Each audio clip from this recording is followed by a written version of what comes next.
Hello and welcome to a special edition of Live in the Hive. Of course, it's bank holiday weekend, so we've moved out of the Hive and into New York. Maybe not New York because it is just a bit of a fake backdrop here, but I did want to get out of the Hive, shake it up a little bit, and one day, you never know, I might be broadcasting from Broadway. I hope you are having a fantastic bank holiday weekend, whatever you're doing. And for the next 30 minutes, it would be great to have you stay with me because we have got a cracking bank holiday show just for you. And if you love your theatre, you're going to love our lineup. Now, who have we got on the show tonight? We've got the fantastic actress Claire Storey. She's going to be telling me all about starring in a wonderful production of the Jim Cartwright classic Road. It's going to be brilliant. It's on at the Oldham Coliseum very, very soon. And you know what? If that wasn't enough, we have got one of RuPaul Drag Race UK Series 3 contestants. It is the one, the only Elektra Fence. Yes. Oh, she's going to be joining me to tell me about the tour that is coming our way very, very soon. Oh, that excites me so much. And do you know what? Every week we bring you this. You can't have Live in the Hive unless you have some greater Manchester theatre news. And there's always something happening in our fair city. This week, of course, is no different. And we have got a sneak peek at a fantastic production which is coming soon to the Bolton Octagon. So lots to look forward to. Good evening if you're watching on the I Love Manchester Facebook page, that iconic city brand dedicated to community and culture. And hello there if you returned to our Live in the Hive Facebook. It's really nice to have you on board. Now, let's kick off the show in true Pride style. I loved speaking to my next guest. Oh, she was fabulous. She was fierce and she definitely knew how to work it. Who am I talking about? Well, it's got to be Elektra Fence, one of the contestants from Series 3 of RuPaul's Drag Race UK. As I say, she's heading out around the country to the theatres near you. She's coming to our opera house. It is going to be phenomenal. And she took the time out to tell me exactly what we can expect. Electra, this is brilliant that you're on Live in the Hive. I am such a fan of RuPaul's Drag Race, the American version, and of course, the UK version. What has it been like since being on the show? Well, it's actually a year ago to this moment is when my season was announced. So a year ago to today, the season was announced, and I was doing press interviews that day as well, which is such a weird moment. And to see how far I've come as well, like, and what's happened as well, it's mental. Like, I had a bit of reflection this morning. I went for a facial and a little bit of reflexology, do you know what I mean? And I was just led there just thinking, oh my God, that was a year ago. That was a year ago. And what was it like when you got that call to say, look, you're going to be there. You're going to be one of the 12. It was wild. It was crazy. I was like, are you sure? Is this a prank? I thought it was my fiance, like, and his friends like pranking me. I was like, what's going on here? Something suspicious. But yeah, it was mental. And then obviously I was in. I was just like, what? And then all the costumes had to be made and hair, and obviously this is my real hair, I know. But it nearly came off then when I moved it. Then I was like, oh God. I could do with that myself. Send it my way. I need a bit of bounce today. I really, really do. Oh, yeah, a bit of zhuzh. Yeah. But you're then transported into what we now know as the 5'2" pocket rocket of UK Drag Race. And you're going on tour up and down the country. It's incredible. Oh, I can't wait for the tour. I had rehearsals this week. So I did my number for my solo number, and you are in for a treat. My number is don't want to give too much away, but it's a party. We'll just say party. It's going to be fun. I want everyone on the feet. There are going to be like numbers in there that people will know. So I want to see people doing those dances. And it's probably more catered. No, it's catered to everybody. It's catered to everybody. Oh, but do you work it? I work it. I jump into a split. I land on my head. I kick. I do everything. It's going to be, it's so much fun. And the dancers on this tour, oh, all 4 of those boys and non-binary people are incredible. They're so amazing. I can't wait now. You said you jump into the splits then. You don't jump off the stage, do you? Like you did the catwalk. You'll have to come and see. You'll have to come and see to see if I do that. See, I loved that moment. I actually was like, yes, you jumped off it. I was gutted when you came out of the second program because I just thought that's too early for Electra to go. It's okay. I'd rather, it's what it is. I didn't want to overstay my welcome. So, and that was no shade on anybody. You need that sound effect now. No shade on anybody there. But there's always room for growth, and I'm such a different drag queen now from the show. Like my aesthetics all changed. I'm more your housewife now, your girl next door, the little pop icon from the 90s, your Gina G, you know what I mean? So I'm such a different queen, but I'm so grateful for that show. And if they call me up tomorrow and said, come to All Stars, we want you on the show again, I would be there in a heartbeat. Who knows? Yeah. I've really done it. I want you to do that because I heard that if you'd have got to the Snatch game, you'd have wanted to be one of my idols, Jane McDonald. That's right. I love Jane McDonald. I was going to be Jane, and I was going to just live my best Jane life. Like, the cruise ships, the shows, Jane McDonald is a drag queen. She is absolutely fine. I wonder what would be Jane McDonald's drag name. Jane McDonald's. Always had an S onto it. Jane McDonald's. I like it. I absolutely like it. But honestly, she's just blooming brilliant. Has she ever connected with you? Because it is quite common knowledge that you're a big fan of Jane. I love Jane. She actually phoned me up last week. I went round to dinner. We went on a cruise together. And we've been river cruising. I've not heard from Jane yet. Still waiting. But do you know who did? So many, that's one thing about Drag Race. That's so many, people I looked up to, steps. They haven't tweeted you or got in contact, have they? Yeah, they follow me on Instagram. They message me. H, I love H so much. What a lovely human inside that. And I bet he's such a good father as well to those children. Yeah. But what was I going to say? I was going, blah, blah, blah, blah, blah. Right, yeah. So in the show, I obviously said, bog off, Justine Littlewood. Bog off. And do you know who messaged me? The one and only Danny from Tracy Beaker, who is actually Tracy Beaker herself. I was like, what? Tracy Beaker. And she follows me. And she's such a lovely human. I was like, that's Tracy Beaker. I used to love Tracy Beaker. Well, the thing is, you are now a celebrity to them because there's something about RuPaul's Drag Race which is so iconic and so many people just love it, don't they? Oh God, yeah.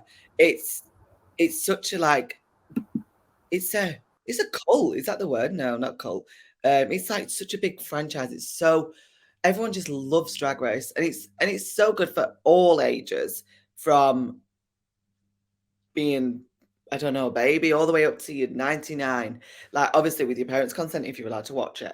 But it's so good. And I think it's so funny because there are those adult jokes in there for the adults, but there's also sparkle and glamour and all those bright, beautiful colours. And if I was a kid and it was there when I was a kid, imagine watching that and all those colours and little diamonds and sparkles and all the makeup as well for anybody who wants to wear makeup. It's just amazing. Well, I am going to tell you a bit of a story that is bob on.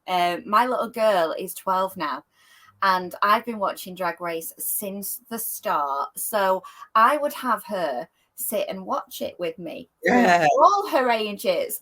And she absolutely adores Drag Race. But she used to doing her own catwalk to CoverGirl, put her face in your walk. So when she was 5, I was actually out at work and my husband came home and he dragged me into the kitchen and he went, what's she been watching? I went, well, she watches Drag Race with me. He said, yeah, but she did this cover girl. And I went, yeah, she does that. And then she went, lip sync for your life and don't it up. But apparently she did it with so much sass, Electra. He said, I just had to laugh. Oh, you got to laugh. Like, oh gosh. The things that, like, obviously, like, things change. I thought the other day about this really weird, like the Spice Girls. Some of those songs back in the day, if you listen to them now, they are like, I can't believe I was allowed to sing to that or dance to that, or do you know what I mean? Or copy the dance moves. But it is what it is, isn't it? It's just a laugh. It's fun. And obviously, like, obviously the F word is a bit for a child to say, but like they don't mean it as if how you would say it to somebody, or you know, it's just a word to them. But yeah, obviously I'm not promoting children to swear, by the way. Could have just said that. No, hey, I'm the bad mother here. I'm going to take it's your child, so you can do what you want. It was me. So going back though to the program, what is that bit then that stands out from you? Because I imagine you had so much fun, just as much as you're having on the tour and rehearsing for the tour. Yeah.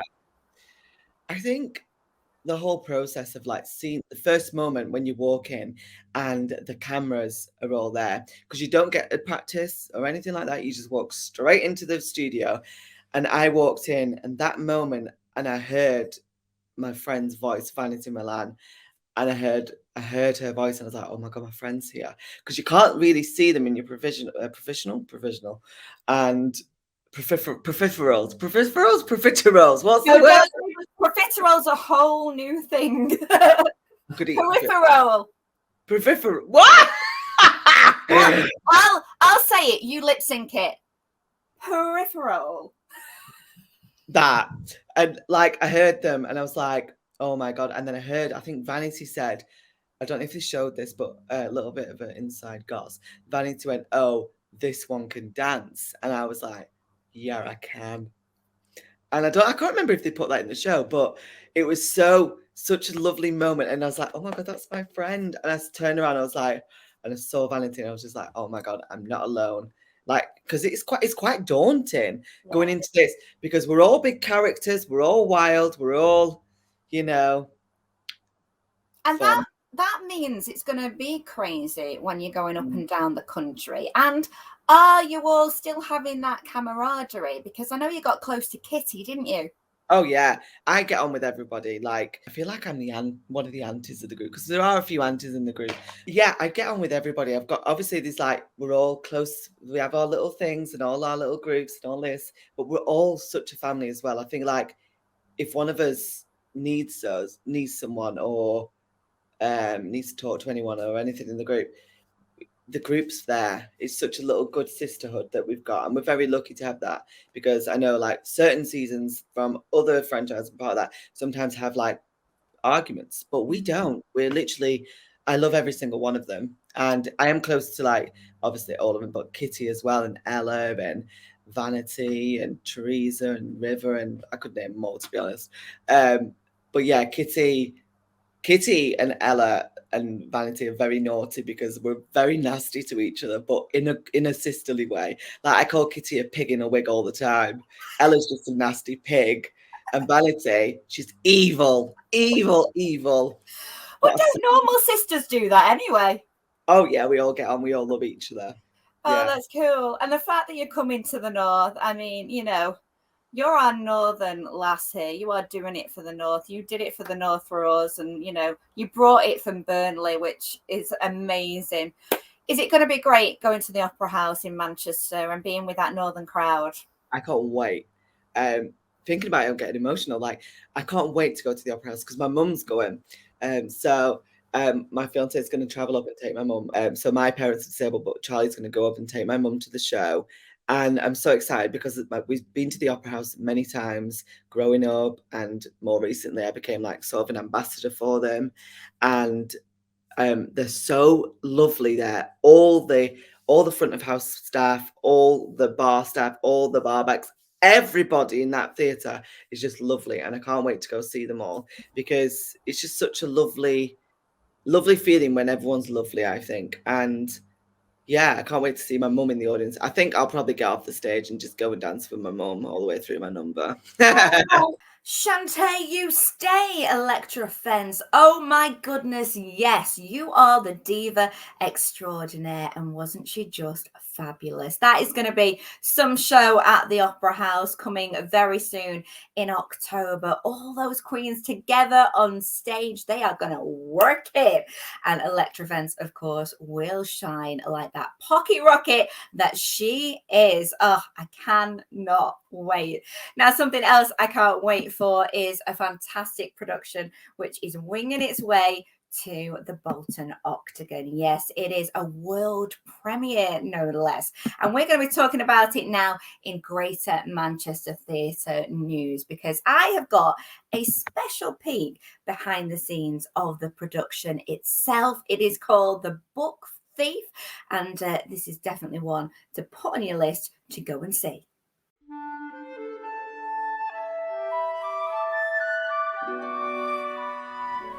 I think audiences are in for a real treat. So it's a world premiere new musical, brand new staging, which we're just starting to work on right now.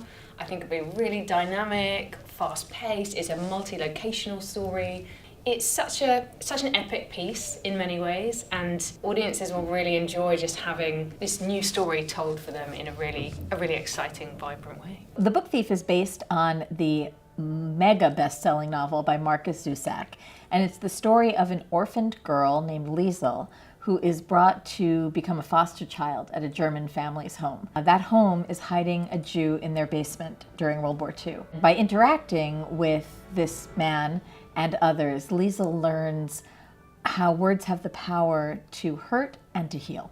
And also it's a show that is full of imagination and dreams and flashbacks, and it's really kind of cinematic. Everything about it really, the music, the script, the fact that it's such a powerful story, and the fact that it is this really epic show which you're going to see in this really intimate auditorium. I think that will be so special because it feels like a West End quality show but just told in this really intimate, the smaller setting of the Octagon, and I think that will just blow people away. We are used to seeing the story in 2 dimensions, but to see it become fully realized in 3 dimensions with a director who is as talented as Lottie Wakeham and a choreographer like Tom Jackson Greaves is just so exciting to actually watch it being put up on its feet. And we've had this great week here in a brand new, beautiful theater. We feel so lucky to be at the Octagon because it's going to be a terrific first home for our show. I think ultimately it's a message about hopefulness, because the show is about World War II, so there are some quite dark and quite serious themes within that, but ultimately it is about kindness, treating people kindly, and having hope that things are going to get better. We are really excited to welcome audiences to the Octagon to share in watching this brilliant show.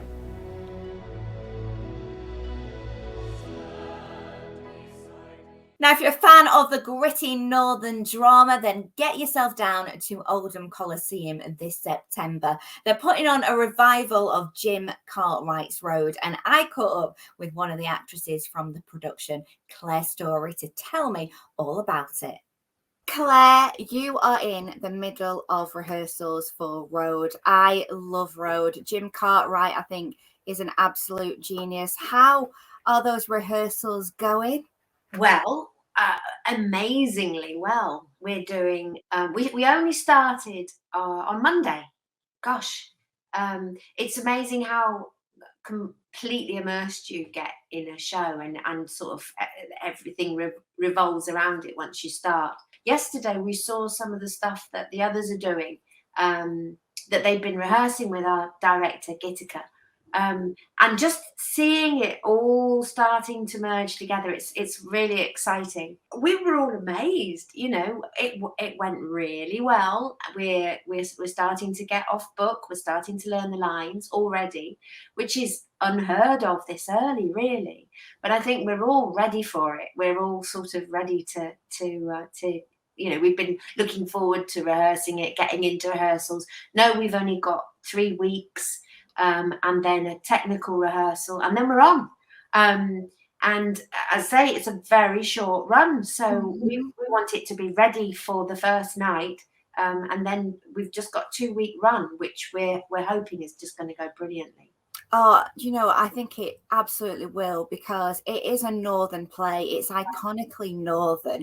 Yeah. And what better place than to have it at the Oldham Coliseum? I just think it's really fitting. This is going to be so special. I'm gutted there's only 15 performances, if I'm honest.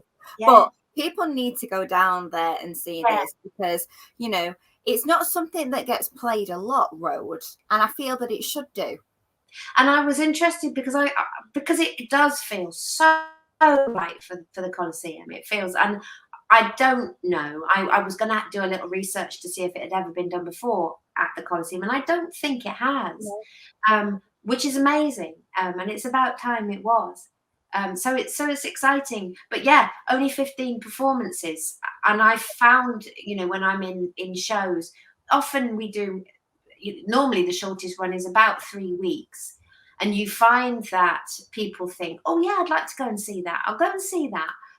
I'll wait till it opens and then I'll go and see it. And then suddenly it's all over, So I think with this, we really need to get people to book up, and 2 weeks is just going to fly by for us more than anything else. And this particular play is a real standout one of Jim's, because it really put him out there and put his name forward to being this amazing playwright. I said it's set northern. It's actually, the name says it on the tin, it's a road, isn't it? And we meet all these characters. So if anyone's never seen it before, what is it that they can expect when they meet these characters? Because it's all types, isn't there, Claire? These characters live in this road, as we are all used to, separate lives going on right next to each other. Weirdly, as I say, it's sort of, a lot of the scenes are just two-handers, and then there'll be a monologue of another character, and the characters may never actually be seen together on stage. We were talking about it yesterday, how it's actually kind of nice to create some moments where you see us all on stage together, because you feel like you're maybe a visitor on this road, going into somebody's house, being a voyeur, listening to a conversation between a mother and daughter, or somebody who's on their own who might be a bit lonely, or a couple having an argument, or a couple who've just met and they've had a few drinks. And it's funny. It's really moving. And I think the reason why it is still such an amazing, iconic play after all these years, because it's 40 years old, I know. me trying to do maths, and yet it's still absolutely relevant today. It's still the warmth of the characters, the heart of the characters. I mean, it's tough. It's a tough bit of theatre. It's not pretty, but the Jim Cartwright's language is like, it's been described as poetry in speech, and it's, you're so used to, let's think about something like Shakespeare, for example, which so many of us find completely impenetrable, and you know that it's poetry, but it's not relevant. It's like you don't. But with this, he sets you up. Jim Cartwright sets you up that you know the character. You are understanding their vocabulary. It's effing and blinding and speaking in language that you will understand.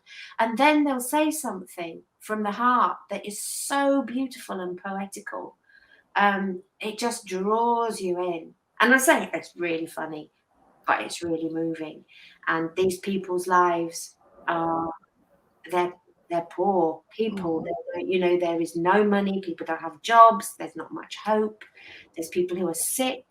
But it's a Saturday night, and you get to see a glimpse of these wonderful, warm, amazing characters. I think nobody does it better than that, kind of the heart of the North as well. And I think you get this from there. Like you said, there's some real physical humour in there, but then there's a real rawness. And I think the word real is, just sums it up. You watch it and you're like, oh my gosh, this has happened somewhere in the 80s. This is actually happening now, you know, in places. There is nothing apart from perhaps our fashions, what we're wearing on I stage. was going to ask, are you still playing it in the 80s? Because sometimes they've changed kind of the era when they played this. Yeah, I and love the 80s. there would be something to be said for, you could bring it up to date. You could do it in 2022. You know, nothing has changed. But no, we are. You'll be hearing some 80s music, and you'll be seeing some 80s fashions. So there'll be a bit of nostalgia going on, I think, as well. That's cool, because you've got 2 characters, Claire, haven't you? So I've you're got 3 actually. You've got 3. I thought you just had 2. 3. Balancing that's a juggle, really. Well, And to be honest, we've all got 2 or 3. There's a lot of people, you know, there's a lot of characters, and we're now finding ways to inhabit those characters, to make them real. You know, there's not a lot of time. We can't do massive costume changes and things like that. So you need to know exactly who we are. So we're trying to find ways to differentiate between our characters. You know, one of them might have a happier story to tell. One of them might be, you know, having a terrible time and in a 2-hander or something like that. But yeah, it's not just me. There are, I think, most of us have at least 3 characters. Gosh, I mean, great as an actress, because obviously there's lots of different dimensions that you can put on stage. But I reckon that'll take it out of you, because one of your characters is Helen, isn't it? Yeah. And I'm not giving anything away about the scene, but that's particularly powerful, I would say, Helen's story. Yeah, it is. And Molly as well. Molly is a little old lady who's living. I think she lives at number 7. She doesn't really interact very much with anybody else. But she's in her. We've decided she's in her late 70s or 80s. She should really be in full-time care. You know, it's she's been forgotten about. She's managing, but you wonder for how much longer can she manage. And she's suffering, I think, from dementia. But I feel that it's a wonderful chance as an actor to play a role like that, but then go to Helen, who is a woman who is gone on a night out. She's gone out on the pull. She's met somebody. She thinks her luck's in. Very completely different kind of character. And then I'm playing a character called Doreen, who is just out with her mate, a few chips, a couple of glasses, a couple of ciggies. You know, it's really fun. I reckon if you sat in any square or any road, you know, on a Saturday night, you could sit and watch all of these characters coming and going as the evening goes on. And the evening goes from dusk till dawn. So you get to see a night of road. So I've got to ask then, what's the staging like? You know, is it an array of sets? Is it minimalist? You know, the Oldham Coliseum Theatre is a proscenium arch theatre. So we're kind of, I wouldn't say stuck there, but that's where we are. But we will be using the audience very much. We will be freeing up the limitations of just standing on a stage with the lights on us. I hope that the audience will feel like they're completely immersed, that these characters are people they know, and then we'll be all around them. And do we think that Jim's going to come and watch it? Because he's only up the road, is our Jim. Well, that would be lovely, wouldn't it? That would be fantastic.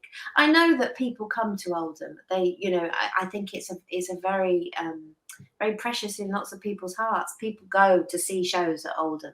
People in the industry as well as, you know, very loyal audiences. So yeah, that would be great, wouldn't it? Right. Well, do you know what? If Jim's watching it now, all right, this show, Jim, get yourself down to Oldham Coliseum. Go and see one of your best plays, and it's going to be absolutely fantastic. Now, it is running until the 1st of October. It kicks off the 16th of September. I can't wait. I'm going to be racing down there to check out what's going on down the road and get a little glimpse into these wonderful people's lives. I'll take the tissues and I'll be ready as well for a few belly laughs too, Claire. But thank you so much for chatting to us. Good luck with the rest of the rehearsals. Thank you. We've got bank holiday Monday, so we're all like, all right, let's learn lines because we've got the day off. But then we'll be straight back in Tuesday and cracking on. Oh, that sounds an absolutely great production of Road. Claire Storey there giving us an insight into what to expect. If you want to head down there are only 15 performances. So do get on to the Oldham Coliseum website. And I believe there's also one performance that's going to be a special socially distanced one. So do check that out if you can. Now, talking of websites, if you want to find out what to do in our wonderful city, maybe you want some plans for tomorrow, bank holiday Monday, and can't figure out what to do, then go to the I Love Manchester website. It's got it all going on there, where to drink, where to eat, where to go to the theatre, and what's on. And of course, you can always find out what we're doing during the week. We're always on our socials. Give us a like, give us a follow, spread the word. We're at Live in the Hive 21 on Instagram and Twitter, and we're here every Sunday from a live on Facebook. We're on the Live in the Hive Facebook page and also the I Love Manchester Facebook page. Have a brilliant rest of your bank holiday, and I'll see you next week.